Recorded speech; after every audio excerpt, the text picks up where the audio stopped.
ভাবি কি হয়েছে এমন করছো কেন? ভাবি তুমি এত সুন্দর কিসের জন্য বলো তো?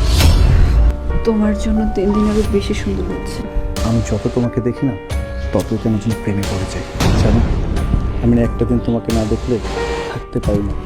বাইরে গেলেও শুধু তোমার কথা মনে পড়ে, কিন্তু সারাটা দিন বাড়িতে থাকি। আর যখন ভাইয়া বাড়িতে থাকে তখন আমার খুব খারাপ লাগে। আমি একটা জিনিস বুঝি না, ভাইয়া যে তোমার মতো একটা পরীকে কিভাবে বিয়ে করলো। মাঝে মাঝে মন চাই তোমাকে নিয়ে অনেক দূরে চলে যাবে। আর দূরে কেন যেতে হবে, বাসায় তো শুধু তুমি আর আমি। আমার ভাইয়াটা তো সবসময় অফিস নিয়ে ব্যস্ত থাকে, যখন মন চাই তখনই তোমাকে আমি।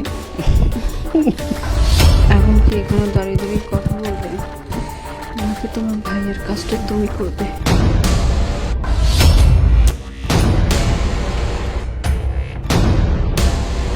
তাহলে দেরি করে লাভ কি?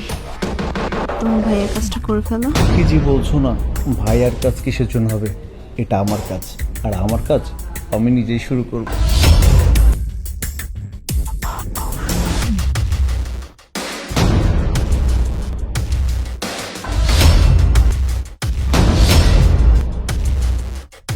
ইভা, কোথায় তুমি?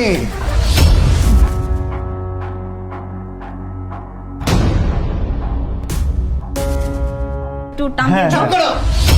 আমাকে উল্টাপাল্টা বুঝাতে আসিস না। আমি তো সবকিছু নিজের চোখে দেখলাম নাকি? ভাইয়া তুমি যেহেতু দেখে ফেলছো আর কিছু বলার নাই। তাছাড়া তুমি বলো তো, তুমি যেমন একটা মেয়ের জীবন নষ্ট করছো সেভাবে নষ্ট করা তোমার কি অধিকার আছে? তোমার নেই। কখন সময় দাও ওকে? তুমি দাও না। তাছাড়া আমি ওকে ভালোবাসি। হ্যাঁ, আমিও তোমার ভাইকে পছন্দ করি। আর আমি চাচ্ছি এখন তোমার সাথে না, ওর সাথে সংসার করতে। কারণ তুমি আমার কোনো চাহিদাই পূরণ করতে পারো না। বয়স হয়ে গিয়েছে তো, কিভাবে পারবা? তোমার মতো একটা বয়স্ক লোকের চাইতে থাকার চাইতে না ওর সাথে থাকা অনেক ভালো। আমি তোমার সাথে সংসার করতে চাই না। আরে এত দিন হয়েছে আমাদের বিয়ে হয়েছে, এখন মতো পেরেছো একটা বাচ্চা দিতে? তোমার বয়স হয়েছে, কিন্তু আমার তো বয়স হয় নাই। এখন আমার বয়স আছে। তোমার মতো একটা অক্ষম লোকের সাথে না আমি আর সংসার করতে চাচ্ছি না। তোমার চাইতে তোমার ভাই অনেক ভালো।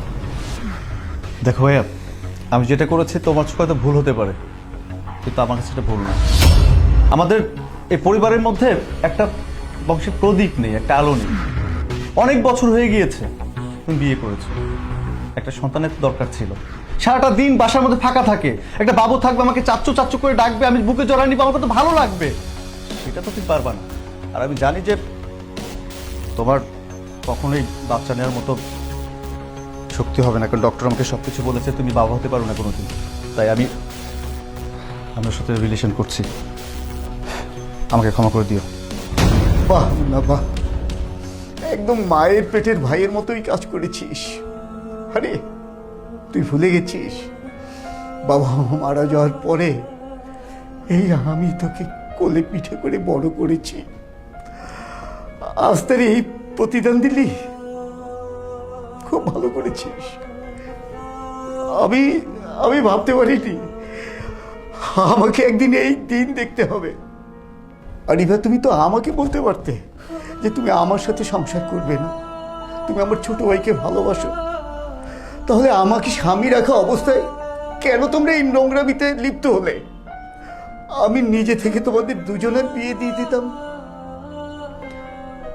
ভালোই হয়েছে, ঠিক আছে।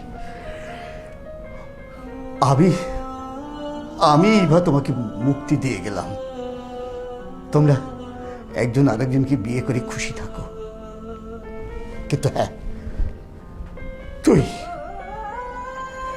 তুই আমার ছোট ভাই, তোর জন্য আমি জীবনে অনেক কিছু করেছি।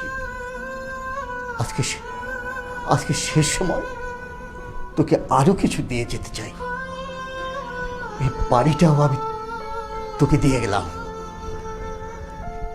আমি বর্তমান থাকা অবস্থায় তোরা একসাথে আমার সামনে সংসার করবি, এটা আমার পক্ষে সহ্য করা সম্ভব নয়। তাই আমি চলে যাচ্ছি, ভালো থাকি। ভাইয়া, ভাই আমার কথা শুনো। ভাই, এটা কি হলো? যা হয়েছে বেশ হয়েছে।